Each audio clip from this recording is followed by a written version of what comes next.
Merhabalar sevgili ikizler ve yükselen burcu ikizler, ay burcu ikizler olan çok değerli arkadaşım. Hoş geldin sevgili ikizler burcu. Bakalım 2025 Ocak ayında seni neler bekliyor? Kartlarımı son kez senin için bir karıştırıyorum. Bakalım ikizler burcu arkadaşımı 2025 Ocak ayında neler bekliyor diyorum. Son kez kartlarımı senin için bir karıştırıyorum. Tekrar şöyle iyice bir karıştıralım. Bakalım. İlk etki nedir diyelim. Şimdi ilk çıkan etki. Bakalım. Sen burada bir şeyleri terk ediyorsun sevgili ikizler burcu. Fakat her şeyden önce hani burada evet yeni ve güçlü bir başlangıç var. Bunları zaten birlikte bakacağız. Yeni ve güçlü bir başlangıç var. Burada Ocak ayında ben şunu gördüm aslında ikizler burcu. Maneviyatın çok yüksek olacak. Maneviyatın Ocak ayında çok daha yüksek olacak. İçsel arayışın çok daha yüksek olacak. Ve burada evet bir çölün ortasında tek başına gibi hissedebilirsin kendini. Özellikle bugünden itibaren yani 22 Aralık'tan ve 22 Aralık ve 8 Ocak tarihine kadar. Böyle sanki bir çölün ortasında yalnız mısın gibi, bahtsız bedevi gibi hissedebilirsin kendini. Maneviyatın çok yüksek olacak. İlk aldığımız izlenim bu. Arayışın çok yüksek olacak. Yeni bilgi arayışlarına geçiş yapabilirsin. Aslında burada şöyle bir durum var. Büyük bir kurtuluş, büyük bir nimet. Hayatına, yaşamına farklı bir pencereden bakabileceğin bir sürece doğru geçiş yapıyor olacaksın. Ve burada kupa ası yeni bir başlangıç, hayatınla ilgili. Tabii ki birazdan detaylara değiniyor olacağız ama yeni bir ilişki olabilir, yeni bir kariyer planı, yeni bir eğitim planı, hayata çok farklı pencerelerden bakmak, çok farklı bakış açısı sergilemek. Yani bu okuduğun bir yazı bile olabilir. Bir gazete, dergi, karşına çıkan bir video. Orada şimdi şöyle düşün. Bir eğitim alıyorsun ve bu eğitimin seni içten içe mutsuz ettiğini düşünüyorsun. Ya da kariyer hayatın için. Yani sen bir durumun içerisindesin. Bu şeyin aslında seni yeterince tatmin etmediğini ve yapay olduğunu düşünüyorsun. İçsel bir huzursuzluğun var. Ve karşına bir şey çıkıyor. Profesyonel bir bilgi seni sonuca ulaştırabilecek. Ve orada yolunu çok değiştirebilirsin. Anlatabiliyor muyum? Yani burada hayata farklı bir pencereden bakmak, büyük bir kurtuluşu gösterebilecek yeni bir başlangıç Ocak ayında. Bir şeyler yeniden başlıyor olacak, yeniden filizleniyor olacak ve başka bir sürece doğru geçiş yapıyor olacaksın. Ve burada aynı zamanda güzel haberlerin sana geleceğinden bahsediyor sevgili ikizler burcu. İlişki konularında duygularınla ilgili şifa, bak terk ettiğin, özellikle seni böyle yıpratan, yoran bir ilişkinin içerisindeysen artık hayatına böyle bir şifanın aktığını, yeni bir ilişkiye başladığını ya da ilişkin hali hazırda olan bir ilişkin varsa bunun boyut atladığını ve çok daha dolu dolu bir şelale gibi, yani buradaki kupa ası bu şekilde sembolize edilmiş, bir şelale gibi dolup taşan duygular. Yani burası o kadar güzel ki bakın, yeni bir sürece geçiş yapıyorsun. Bir şey seni mutlu etmiyor. Hayatının geneliyle ilgili, ilişkilerinle ilgili. Yeni bir düzen, yeni bir sistem, ya terk edip gideceksin ya da içinde bulunduğun durum şifalanacak ve değişecek diyor. Ne dedik? Başlığı da öyle koyalım. Yeni bir yaşam penceresi ve büyük bir kurtuluş sevgili ikizler burcu. O zaman karıştıralım ve devam edelim. Bakalım ikizler burcu arkadaşımı başka neler bekliyor diyorum ve asa ası ile açılışı yaptık arkadaşlar. Hemen karıştıralım. Diğer destelerimizden de destek alalım. Fakat önce kartlarımızı iyice bir karıştıralım. Kupa üçlüsü. Bir kutlama, bir başarı, bir zafer görünüyor senin için. Kupa şahı. Evet, duygular çok ön planda olacak senin için. Kılıç dokuzlusu. Hemen şöyle bir bakalım. Duygular ön planda olacak ama burada şöyle bir durum var. Duygularının harap olduğu bir durum da var. Geceleri uykusuzluk yaşayabilirsin. Özellikle Ocak ayının 9'una kadar. Bence kartları komple açalım. Ve bu şekilde yorumlarımıza devam edelim arkadaşlar. Hepsini açıyorum. Sen de iyice bir odaklan. Bakalım. Kılıç ikilisi.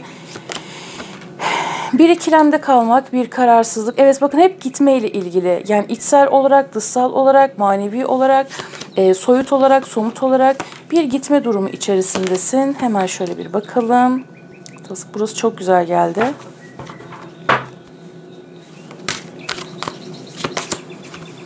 Aslan adam. İşte bakın hani dedim ya, farklı bir pencereden bakacaksın hayatına. Yani burada bakış açın da çok değişecek. Kılıç yedilisi. Ama birileri de senden bir şey kaçırıyor aynı zamanda. Hemen şöyle bir bakalım. Kupa yedilisi. Ne yapalım? Şöyle yapalım. Bir tane içten alalım arkadaşlar. Şöyle yapalım. Paramız. Şimdi ilk etkiyi aldık. Devam edelim bakalım. Şimdi sevgili ikizler burcu, ayın 7'sine kadar olan süreç biraz, aslında bunu ayın genelinde aldım. Kafa karışıklığına dikkat etmende fayda var ve burada iki tercih arasında kalacaksın. Onu mu seçmeliyim, bunu mu seçmeliyim, onu mu yapmalıyım, bunu mu yapmalıyım? Gitmen gereken yol belli. Adım atman çok önemli olacak senin için. Fakat ben burada kariyer hayatın ile ilgili böyle bir baskılayıcı bir tutum içerisinde olmak ve bir türlü karar verememek. Bazılarınız hem iş yaptığınız kişiyle ilişki yaşıyor olabilirsiniz arkadaşlar, ya da böyle bir durumda gerçekleşecek olabilir aynı zamanda.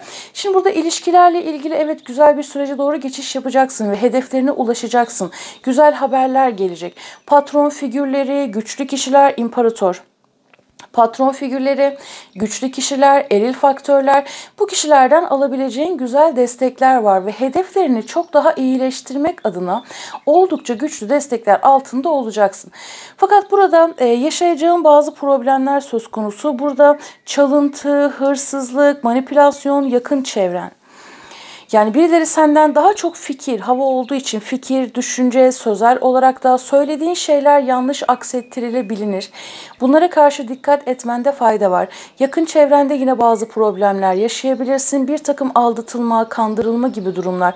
Bunlara karşı dikkat et. Özellikle Ocak ayının 7'sine kadar, 22 Aralık ve 7-8 Ocak tarihine kadar aldatılma, kandırılma ve kafa karışıklığı. Yani tercihler içerisinde boğulma, neyi seçeceğini bilememe noktasında da bazı böyle krizlerle uğraşabilirsin açıkçası. Dikkat et. Hatta ayın ilk yarısına kadar yine dikkat etmende fayda var diyebilirim. Bununla birlikte bir sorun çözülecek. Hani bir kriz var ortada, çözmen gereken bir problem var. Hatta bu sende geceleri uykusuzluğa sebebiyet veriyor ve bunu 9 Ocak tarihine kadar yaşayabilirsin. Fakat bu durum senin için çözülecek ve tatlıya bağlanacak.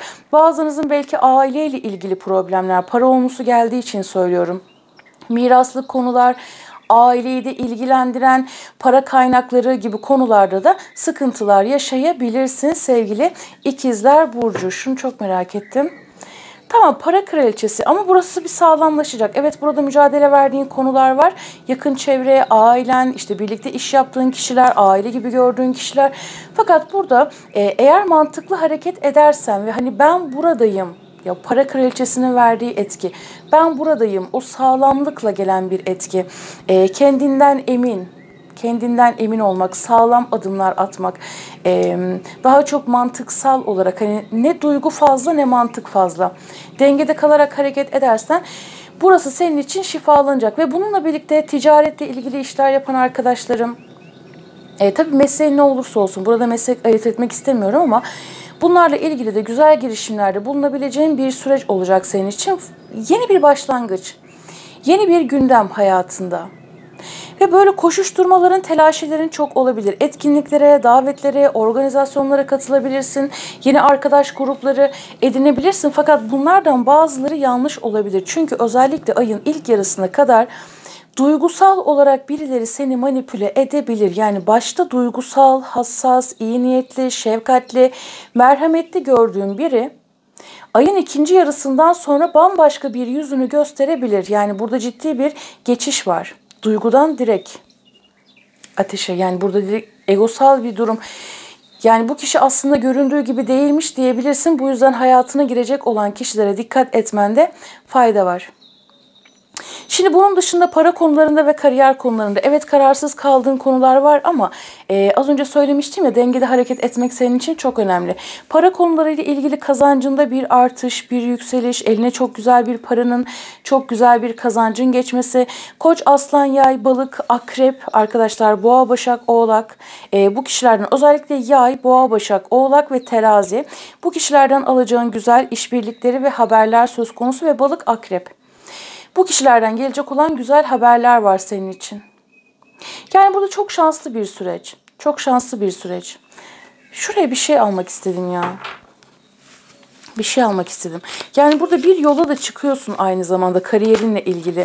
Şöyle bir bakalım. Aziz geldi. Yani burada birileri seni birazcık öfkelendirebilir. Öfkelendirebilir, kızabilirsin bir şeylere. Ama bazılarınız şunu da fark edeceksiniz arkadaşlar. Önceden kızdığım şeylere artık kızmıyorum diyebilirsin. Yani burada evet bazı küçük sınavların olacak. Küçük problemler var. Bunlardan bahsettim. Bunlardan bir tanesi. Yani burada kılıç yedisinde bahsettiğim konular var ya en başta. Tekrar dinleyebilirsin takılırsan. Bahsettiğim konularda burada aynı zamanda öfkelenmeyle ilgili. Yani burada bir bilgelik de söz konusu. Bazılarınız kendi işinizi kurabilirsiniz. Özellikle toprak etkili olanlar. Boğa, Başak, Oğlak, Balık, Akrep olanlar. Burada kariyerle ilgili çok daha şanslı, çok daha bereketli bir sürece geçiş yapabilirsiniz aynı zamanda. Yani para konularıyla ilgili büyük bir şans var. Onu söylemem lazım. Yani parayla ilgili güzel bir ektiğin bir şeyin karşılığını almak. Ama 12'sine kadar olan süreç ve 12'si civarı böyle birazcık bir şeyler ağır aksak ilerleyebilir. Artı eksi olarak alın. Hatta bunu 15'ine 17'sine kadar alabilirsiniz. Para konularına dikkat etmen gereken bir süreç. Beklediğin haberler tam olarak istediğin gibi gelemeyebilir. Daha çok ikinci yarısından sonra evet ben buradayım. Hani sonuçlarımı artık elime alıyorum. Daha böyle bir ayaklarımın yere sağlam basabileceği bir sürece doğru geçiş yapacağım bir süreç olacak senin için. Şimdi burada yeni bir yöntem bulacaksın kariyerinle ilgili. Yeni bir şeyler öğreneceksin. Yeni bir bilgi keşfetmek, yeni bir yöntem bulmak. Yani burada bir sancı var, bir üzüntü var, bir sıkıntı var. Sonrasında gelen bir bereket var. Bazınız şirket açacak olabilirsiniz ve burada yaşlı derken mesleğinde başarılı, olgun, tecrübeli, yani hem alaylı hem mektepli diyebileceğimiz. Yani kurs başka bir şey, bir de işin gerçekten çok profesyonel, yani işine gerçekten çok profesyonel olmak başka bir şey. Burada hani yardım alman gereken konularda da olgun kişilerle de karşılaşabilirsin. Ama yine de ayın ilk yarısı dikkat etmende fayda var. Yani şimdi günümüzde zaten çok fazla arttığı için arkadaşlar, yani sahte diploma bile satılıyormuş. Bu yüzden çok dikkat edin yaptığınız her işte. Hani burada burç videolarını bölmek istemiyorum ama bunlara karşı çok dikkat edin. Yani kiminle ne iş yaparsanız yapın arkadaşlar. Araştırmasını çok iyi yapın lütfen. Başka bahsetmediğim bir şey var mı acaba? Para kaybetmemeye dikkat edin arkadaşlar. Bence para kaybetmemeye ayın komple yani sadece 12'sine kadar değil, parayla ilgili komple ayın genelinde dikkat edin. Evet, burada çok güçlüsün. Miraslı konuları olan arkadaşlarım varsa bununla ilgili güzel haberler alabilirsiniz. Güzel gelişmeler alabilirsiniz. Yani burada parayla ilgili evet. Asa beşlisi. Ya sana ait olan bir şeyleri de senden almak isteyenler de var. Bakın burada ciddi bir mücadele var. Rakiplerin, düşmanların, farklı fikirler, farklı oluşumlar. Aslan yay etkili kişilerden destek gelebilir dedim ama koç aslan yay etkili kişilere yine de dikkat et. Hani etrafımızda sadece bir tane yay yok, bir tane koç yok biliyorsunuz. Güneş yükseleni olabilir. Ya da o enerjileri çalıştıran kişiler olabilir. Bunlara karşı bir dikkat et. Çünkü burada bayağı üzerine gelen kişiler var ama ne olursa olsun burada kariyerle ilgili bir hayalin gerçekleşecek. Daha çok toprak etkili ikizler ve aynı zamanda toprak etkili kişilerden de güzel destekler alacaksın. Burada kendinle ilgili de değişimler yapabilirsin pek tabii ki. Hani böyle daha ağır gözükmek adına, daha kaliteli gözükmek adına güzel böyle farklı bir tutum içerisinde. Yani farklı bir olgunluk gelebilir Ocak ayında sana. Farklı bir olgunluk, farklı bir hissiyat içerisine girebilirsin. Şimdi o zaman şöyle bir bakalım. Neler gelecek diyelim İkizler Burcu arkadaşım için. Bir de arketip alalım. Şöyle bir bakalım. İki bacaklı dünya geldi arkadaşlar. Alemler arası dolaşmak. En başından beri söylediğim bir şey vardı ya, işte buydu. Maneviyatının yükselmesiyle ilgili farklı arayışlar içerisine girmek.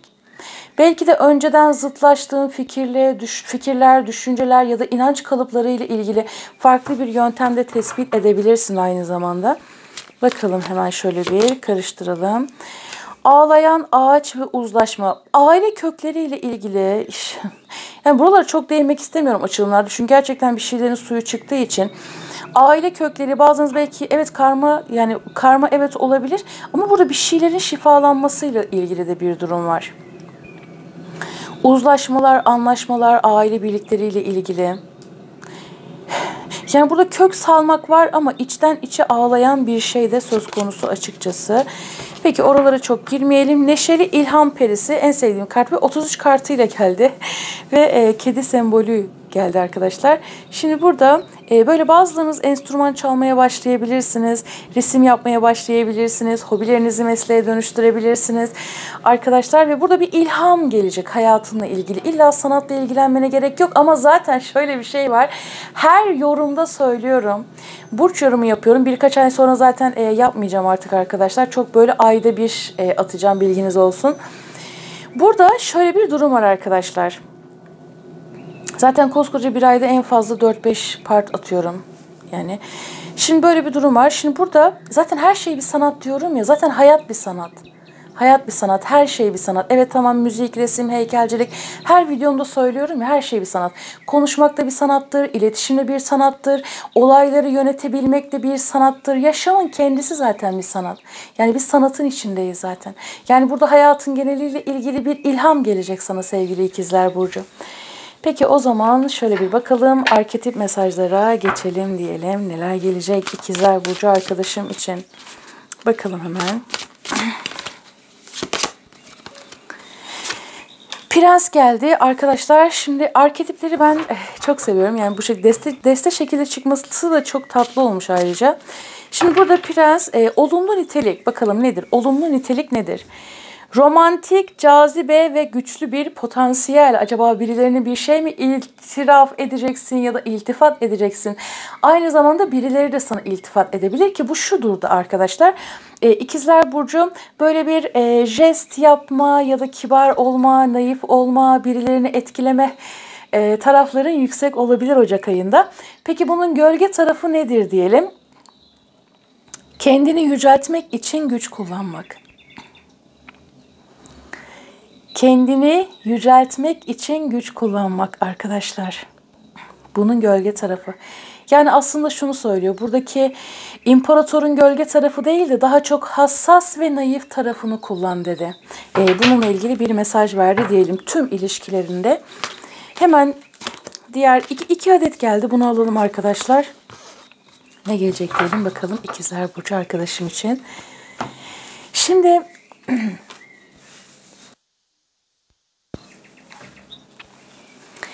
İlk gelen kart fahişe geldi. Olumlu nitelik nedir diyelim. Ruhun gücünü pazarlık konusu etmeden hayatta kalmanın zorluluğunu vurgular. Yani burada her türlü işin hani böyle sırf para için ya da başka bir şey için çirkinleşen bir etkiden bahsetti aslında. Burada şöyle ruhun gücünü pazarlık konusu etmeden hayatta kalmanın zorluğunu vurgular. Evet, yani bu gerçekten çok güzel bir şeye değindi şu an. Peki bunun gölge tarafı nedir dediğimde maddi konuları ve güvenliği kişisel güçlenmenin önüne koyar. Evet, bu çok güzeldi. Bunu hiç açıklamaya gerek yok. Bunun üzerine çok fazla örnek verilebilir. Şimdi bir diğer arketip mesaj ise genç kız geldi. Olumlu nitelik nedir? Sağlıklı romantizmin doğasını anlamak, kendine güvenmen için ilham verir dedi. Peki gölge taraf nedir? Sağlığınla ilgili de bir şeyler yapabilirsin aynı zamanda. İhtiyaçlarını karşılaması için bir şövalye beklemek, romantik yanılmalarla baştan çıkmak. Burada zaten bir şey söylemiştim ya, acaba sen birilerini teklif edeceksin gibi. Hani gelsin de biri beni kurtarsın, beyaz atlı prensim beni kurtarsın gibi. Bu yanılgılara da düşebilirsin aynı zamanda. Bu daha çok dişilere gelen bir şeydi açıkçası. Neyse, bunun üzerinde de çok durmayalım. Her şey gönlünce olsun. Kendine çok iyi bak. Görüşmek üzere. Hoşça kal.